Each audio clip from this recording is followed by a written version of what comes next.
세월호에서 유골이 발견됐는데 그 기다림도 지쳤고 또 국민 세금 쓴다는 문제 같은 걸로 뭔가 공격이 들어오니까 이제 미수습자 가족분들이 이제 마지막 5분 남았죠.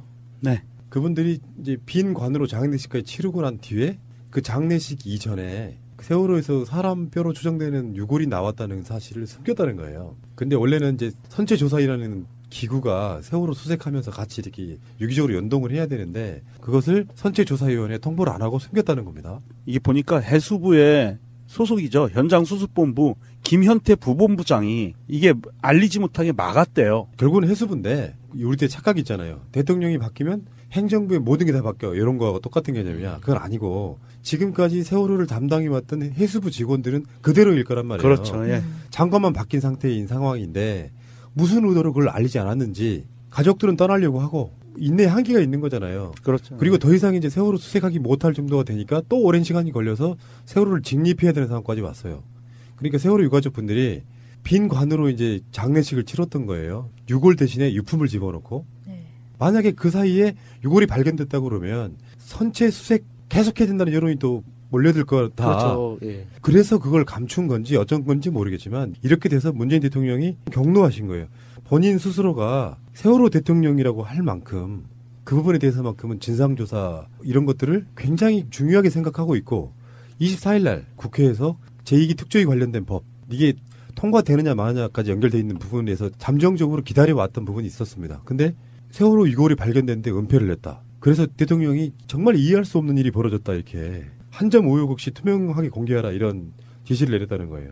아까 명종님이 말씀하신 그 김현태 부본부장 있죠. 그 부분 그 사람이 이렇게 이야기했대요. 내가 책임질 테니 유골 수습 사실을 누구에게도 알리지 말라고 현장에 있던 관계자들한테 그렇게 직접 지시를 했다고 합니다. 이게 사실관계를 다시 한번 확인해봐야겠지만 어떻게 책임지겠다는 건지 도저히 이해할 수가 없네요. 왜 그랬는지도 되게 궁금한데 예. 지금 김영춘 장관은 이 사람을 그냥 오늘 바로 해임을 해버렸어요. 예. 해임한다고 보직 해임 된 거예요. 네. 보직 해임. 그렇지만 해임을 했다고 해서 이 사람이 책임을 다 안 지고 그냥 나가는 게 아니라 끝까지 조사를 해서 왜 그랬는지 이유가 네. 뭔지를 파헤쳐야죠. 그렇게 하겠죠. 네. 이 사람이 기존의 해수부 공무원이었다고 하면 뭐 문재인 정부를 위해서 유골 발견된 사실을 알리지 않았겠냐. 그건 아닐 거 아니에요.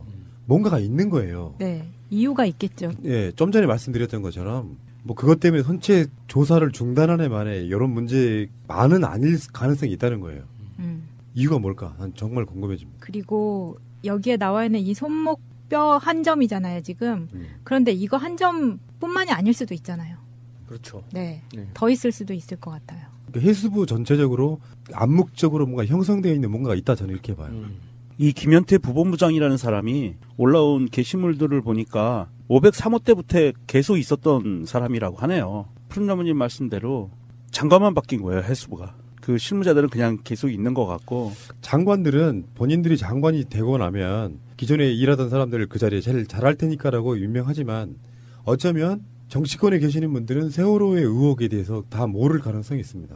그래서 선체조사위원회건 뭐건 간에 구성들을 보면서 저 사람들이 정말로 세월호에 제기된 의혹들을 다 알고 있을까?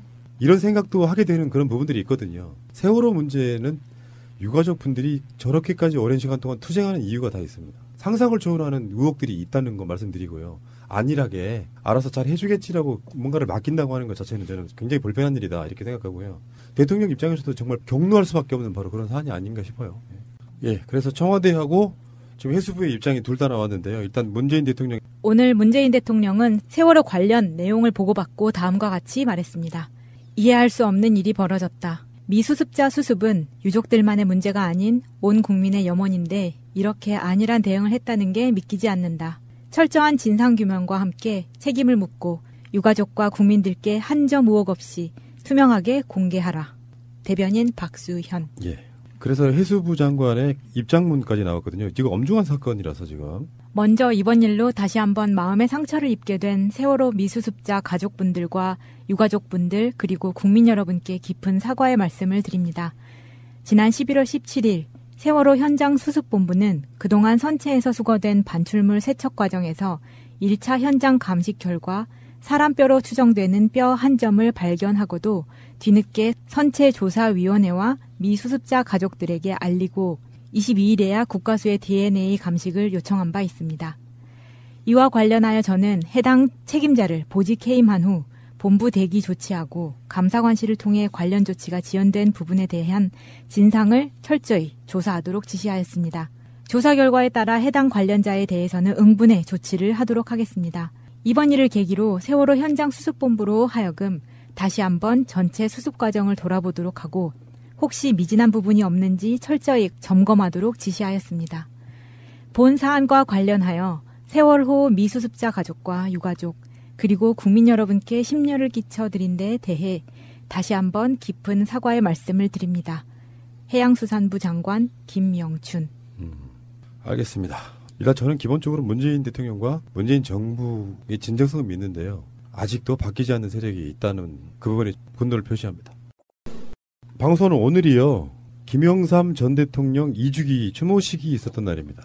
그래서 문재인 대통령이 우리 방송하는 녹음실에서 그리 멀지 않은 곳에 다녀가셨다라고 하는 것이 그 소식을 듣고 제가 국립현충원에 급히 가서 그 흔적을 찾아보려고 했으나 찾을 수가 없었습니다. 마음만 괜히 설레고. 원래 대통령이 움직인 동선에서는 흔적을 남기면 안 돼요.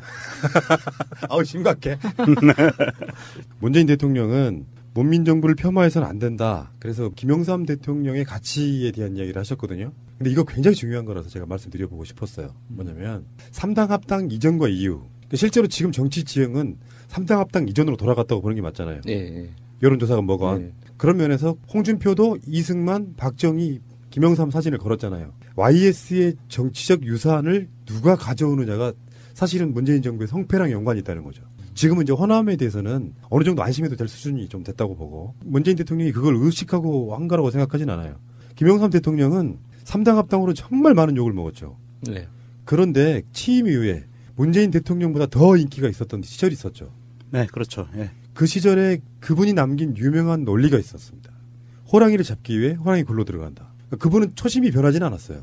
합당하고 노태우로부터 이 사람 대통령 돼도 괜찮겠네 정도의 어떤 분위기를 만들고 난 뒤에 대통령 되자마자 전두환 노태우라고 하는 요즘으로 말하면 엄청난 적폐를 청산해 준 거거든요. 그게 김영삼 대통령의 가치라고 보고 이렇게 표현하는 분도 있어요. 김영삼이 없었다면 김대중도 없었다. 그 다음에 김대중 대통령이 이회창과 대선에서 붙을 때 김영삼이 이회창 자기 당 편을 들어줬다면 대통령 못 됐을지도 몰라요.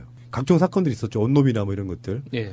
그런 상황에서 보면 김영삼의 가치는 굉장히 대단한 것이다. 굉장히 굉장한 것이다. 네. 그래서 그 김영삼 대통령 2주기 그리고 이번에 이제 차남 현철 씨도 이번 대선 때 문재인 대통령 그 선거 같이 이제 운동도 하셨고요. 그러니까 문재인 대통령을 싫어하는 쪽에서는 뭐 사실 뭐 고인 그 추도식에 가서 뭐 싫은 소리 할 필요 있냐 뭐 그 정도 선에서 해석할 수도 있는데 정확하게 보면은 김영삼 대통령이 정말 크게 잘한 거 그리고 정말 크게 잘못한 게 동시에 있는 분이잖아요. 그래서 크게 잘한 거 자체가 이제 그 금융실명제나 부동산 실명제나 그 폭력 조직들하고의 그 범죄와 이전제. 예, 그게 노태우 전두환보다 훨씬 더 강력하게 해서 이렇게 치안이 자리 잡은 이런 것들에 대해서 사실 그 인정할 것 인정해야 되는 거죠. 김영삼 대통령이 잘한 것 중에 하나, 그러니까 대한민국의 정치사에서 큰 획을 그은 것 중에 하나가 사실은 전두환 노태우 처벌보다 더 중요했던 거는 저는 하나회를 해산시켰다는 거라고 봐요. 금실제도 있지. 금융실명제. 금융실명제도 예. 있는데 그것보다 더 중요한 거는 하나회를 해산시키면서 해체시키면서 정치 군인들이 정치에 깊숙이 들어왔던 그 관행들을 완전히 없애버린 그런 하나의 최초의 사건이라고 보고요. 그 이후로 사실은 군인들이 정치색을 띠면서 움직인 애들이 전형적인 움직인 애들이 이번에 다 달려들어간 남재준을 비롯한 이런 얘네들이죠. 그래서 하나회 척결이 사실은 대한민국 정치사에서 수십 년 동안 이어져 오던 한 28년 정도 군부 독재가 됐었잖아요. 대한민국 역사가. 박정희 이후로 노태우까지. 그렇게 한 28년, 30년을 군부 독재 시절을 겪으면서 쌓여왔던 강고한 권력. 그게 바로 곧 육사 출신의 군인 권력이었거든요. 예. 그 군인 권력을 군인은 군인의 몫을 해야 된다라고 해서 정치색을 띠는 하나회를 완전히 해산시켜버린 저는 그게 가장 큰 공이라고 보고요. 사실 그리고 우리가 좀 천천히 봐야 될 게 아까 야수님 말씀처럼 문재인 대통령을 별로 안 좋아하는 사람들은 뭐 그럴 수 있지라고 얘기한다지만 문재인이라는 사람이 아니라 자연인 문재인이 아니라 대통령이거든요. 대통령이 누군가를 추모하는 곳에 갔다고 하는 거는 굉장히 큰 의미를 둬야 돼요. 왜냐하면 대통령이 움직이는 하나하나의 동선은 곧 정치적인 행보거든요. 그렇기 때문에 봉화마을에서도 추모식에 가서 대통령 임기 끝나기 전까지는 안 오겠다라는 메시지를 남겼잖아요. 그것이 대통령이 움직이는 동선이 하나하나가 정치적이기 때문에 그런 모습을 보였는데 김영삼 대통령 그 2주기 추모식에 갔다는 것은 그분의 쌓아왔던 정치 자산과 정치 지형을 문재인 대통령이 지금 문재인 정부에서 우리 촛불혁명 정부에서 그 부분을 끌어안아서 하나의 모멘텀으로 삼겠다라는 의지의 표명이고요. 이것을 이렇게 폄하하거나 그러면 안 돼요. 지난 10월 26일 날 박정희 묘소에 문재인 대통령이 갔던 거야. 안 갔잖아요. 그런 하나의 그 행보 하나를 우리가 정치인 문재인 더하기 정치 집단으로서의 대한민국이 어떻게 움직이는가를 봐줘야 된다는 거죠. 대통령의 행보로 인해서. 그리고 이런 것도 있죠. 이제 김영삼 대통령의 가장 큰 실책은 IMF라고 하죠. 근데요, 그 IMF의 책임의 사실상 3분의 2 이상은 전 정권에 있습니다. 그러면 경제 구조에 오랜 시간 동안에 적폐가 쌓이면서 결국 그걸 못 막아낸 거에 좀 예. 가깝거든요. 예. 그런 측면에서 우리들 마음속에서도 어쩌면 김영삼은 선구자였다고 봐요. 3당 합당 욕 엄청 먹고 그래서 코남이 고립되고 여러 가지 측면들이 있었지만 결국에는 결과적으로 봤을 때는 그 뒤에 김대중 대통령이 정권을 잡을 수 있게 도와준 측면도 분명히 있어요. 그 당시에 대통령이 검찰한테 수사해라고 말하면 어마어마하게 위험해졌을 거라고 저는 보거든요. 김영삼 대통령이 말년에 욕을 많이 먹어서 그렇지 사실 젊은 시절에 정치하던 모습들을 쭉 복귀해 보면은 정말 멋있게 하신 분인 건 맞거든요. 예. 그런데 자유한국당에서 이번에 사진 걸었잖아요. 자기네 당에 배출한 대통령이라고. 근데 이승만, 박정희, 김영삼을 걸었는데 일단 첫 번째는 전두환, 노태우, 이명박, 박근혜 4명은 안 걸었단 말이에요. 왜 안 걸었지? 그 사람들이 가장 셌던 것 같은데. 일단 부끄럽고. 그리고 지금 대통령 2명은 대통령 직위가 박탈됐고요. 그렇죠. 한 명은 탄핵됐고요. 그렇죠. 한 명은 지금 범죄 수사선상에 있어요. 네. 더 열받는 건 뭔지 알아? 장제원이 이렇게 말했다? 늦었지만 자유한국당은 대통령님을 흠모하고 대통령님의 정의롭고 고귀한 민주주의 발자취를 따르겠다는 의지의 표현으로 존영을 중앙당사와 국회 당대표실 그리고 시도당에 걸었다. 보수가 무척 힘든 때다. 대통령님께서 보여주셨던 기계와 불굴의 의지로 보수 세력을 반드시 결집하고 재건하겠다. 이놈이 당이 당나라 당인 게 이런 거예요. 박정희는 이승만을 엄청 깠어요. 뭐냐고 뭐 경제가 네, 없네 어쩌네. 네. 다 아시다시피 김영삼은 박정희를 엄청 깠어요. 이 세 사람들을 단 당사에 바로 옆에 사진으로 걸어놓고 있는 게 웃기고. 땅 속에서 벌떡 일어나겠네. 왜 이런 거 그 있잖아. 세 명이 거기서 그 영혼이 있다면 거기 세 명이서 서로 멱살 잡고 싸울 텐데. 그러니까 우리가 배출한 3명의 우리 대통령들은 일단 김대중 노무현 대통령은 서로가 안쓰러워가지고 어쩔 줄 네. 몰랐고요. 그리고 문재인 대통령은 두 분의 유지랄까 업적들을 따르겠다는 게 확연하게 보이잖아요. 특히 외교정책이나 경제정책들을 보면 두 대통령의 연장선상에 있는 게 그냥 보이잖아요. 예. 그런 면에서 보면 정말 웃긴 놈들이야. 거기다 화살표를 걸어놔야 돼. 박정희는 이승만에게 디스, 김영삼 대통령은 박정희에게 디스 이렇게. 아이고 거기다가 참 이런 걸 건다는 게 좀 웃긴 것이고요. 새가 날아든다는 여러분들의 하트를 먹고 삽니다. 잊지 않으셨죠? 에피소드 제목을 누르고 플레이가 되면 오른쪽 위에 하트를 꾹 눌러주세요. 오늘도 감사합니다. 더 많은 분들이 들을 수 있도록 하트 꼭 눌러주세요. 자, 국정원장들 수사하는 이야기 잠깐 하겠습니다. 그 최근에 JTBC 보도라든지 등에서 나오고 있는 이야기를 보면 두 가지가 나와요. 하나는 국정원장들끼리 상납 확인. 국정원장이 그만두는 그 다음 국정원장한테 그거 주셨냐고 이렇게 서로 이렇게 잘하고 있냐고. 인수인계를 네. 하는 그런 짓도 확인됐고요. 더 골 때리는 게 저는 이게 핵심이라고 보는데 이병기는요 국정원장으로 하던 그 바로 당시에 아무도 예상 못했는데 바로 비서실장으로 네. 가요. 네. 그래가지고 이제 미리 발표가 났으니까 이제 인수인계를 해야 될 거 아니에요. 근데 국정원에서 1억 원을 또 받아서 나가. 보도에 나온 표현을 그대로 쓰면은 챙겨 나갔다는 거죠. 그래서 이제 우리가 전 방송에서 이야기했던 개인 비리설도 사실 들여다보고 있는 게 아니냐 싶어요. 네. 왜 이 사람들이 그렇게 착했어? 하다못해 청와대에 있는 비서관들도 처먹는 거를 우리는 왜? 그 이름을 굳이 붙인다면 1대1 매칭설 1억을 주면 나도 1억을 가지고. 예. 공평하게. 예. 이명박의 반띵 정신. 아, 그런 거죠. 네. 예. 이게 전형적으로 이런 그 사실들을 보면 전형적으로 매관 매직 더하기 국민의 세금을 자기 주머니로 집어넣는 이런 부패한 공직자의 전형적인 모습을 보이는 거예요. 아무도 예상 못했는데 임명돼. 근데 그날 바로 1억을 들고 나갔었다. 줬나 안 줬나 모르겠는데. 그러니까 이게 제목이 그대로 나오잖아요. 비서실장 발표 당일 1억 챙겨 나갔다. 그러니까. 이게 뭔가 조선시대의 탕관오리들이 엽전을 이렇게 막 쌓아두고 했던 그런 그림만 우리가 상상했지, 이 시대에 현금을 이렇게 챙겨 들고 나갈 거라는 거를 우리가 상상하기 어렵잖아요. 그러니까요. 이 이병기가 비서실장으로 발표된 당일날 1억을 챙겨 나갔다는 거는요. 아, 이거 확정됐으니까 약속대로 잘해줘서 고마워라고 분명히 표현을 했을 거고요. 그 전에 이거보다 더 큰 돈이 움직였을 확률이 굉장히 높죠, 사실은. 그러니까 아직까지도 30억은 출처를 몰라. 그렇죠. 분명히 개인비리 있을 거예요. 있어요. 상식적으로 그렇잖아. 네, 상식적으로. 뇌물을 계속해서 갖다 바치던 놈들이 자기 돈 욕심 없었겠냐고. 그러니까. 그건 있을 거고.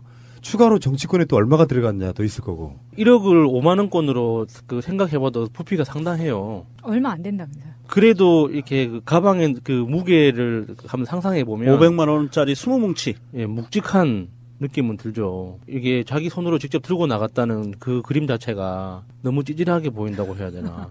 그러니까 이거는 자기가 들고 나갔다는 거, 직접 들고 나갔다는 거는 분명히 인사에 감사하다는 인사의 느낌이 확 와요. 당일날 가지고 나갔다는 건 이거는 다른 용도가 없어요. 아니면 정말 마지막으로 내가 입마이 포켓하겠다? 이 두 가지밖에 없잖아요. 쓰임새가. 그러니까 청와대로 상납하는 거였으면 거기에 무슨 간부들을 기조실장 이런 사람들이 배달했잖아요. 본인이 왜 갖고 나가냐고. 임명된 날이니까. 청와대로 들어가야 되니까. 기념으로 직접. 아니, 들어가야 되니까 자기가 가는 길에. 굉장히 중요한 자료입니다. 대통령님 잠깐 보십시오. 그렇죠. 그거 아니었으면, 제 생각에 그거 아니었으면, 이제 나도 이 큰 돈을 중얼오른 시대가 끝났구나. 그럼 이제 앞으로라도 받아야 될 입장이 되니까 마지막으로 들고 나가야지. 그 보도를 보면 검찰 조사에서 이 돈을 직원 경료비로 썼다고 말했다고 그랬잖아요. 네. 근데 국정원 그 당시의 관계자들은 받은 적이 없다 이렇게 이야기를 한단 말이야. 그럼 뭐야? 이건 제가 보기엔 개인 착복이에요. 그러니까 눈먼 돈이어서 직원들 경료비를 썼다고 했는데 직원들을 받은 적이 없다고 이야기했잖아. 그러면 이게 이병기 같은 경우는 확실하게 개인이 착복한 거예요. 와, 이거 1억이면 1억부터는 이게 형사처벌 수위가 높아지는데. 총체적으로 썩어 있는 거예요. 그렇죠. 예. 야, 뭐 이런 세력이 다 있냐 싶을 정도로 이 사람들은 제가 봤을 때는 완전히 씨를 말려야 된다고 생각해요. 이런 인간들이 나라를 국정을 운영을 했으니 대한민국이 그동안 제 모양 제 꼴로 돌아갔겠어요. 모든 것이 다 자기 배만 불리고 자기 그 집단들의 이익을 위해서만 대한민국을 운영을 했으니 제대로 돌아갔겠냐고요. 그러니 이런 자들의 눈에 세월호가 눈에 보이겠어요. 천안함이 눈에 보이겠어요. 무엇이 눈에 보이겠냐고요. 아무것도 안 보여요. 자기들 이익 외에는.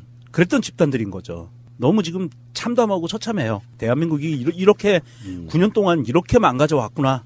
이런 것을 진짜 하나하나 확인해 나가는 순간 참 가슴이 아픕니다. 알겠습니다.